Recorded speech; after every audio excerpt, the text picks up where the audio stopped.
হে মুসলমান ভাই বোনেরা, তোমাদের মধ্যে কে কে নবীর জন্য জান দিতে পারবা?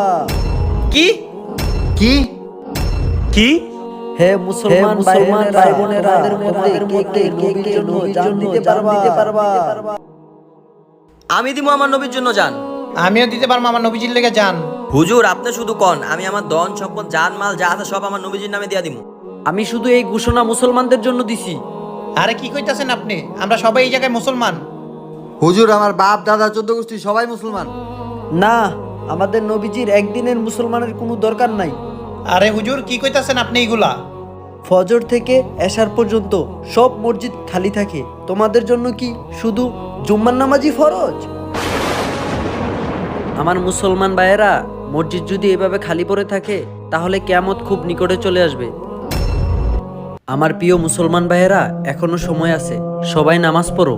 নামাজ পড়লে আল্লাহ খুশি হবে, আর আল্লাহ তাআলা খুশি হইলে আমাদের নবী করিম সাল্লাল্লাহু আলাইহি সাল্লামও খুশি হবেন। ভিডিও ভালো লাগলে কমেন্টে মাশাআল্লাহ লিখবেন।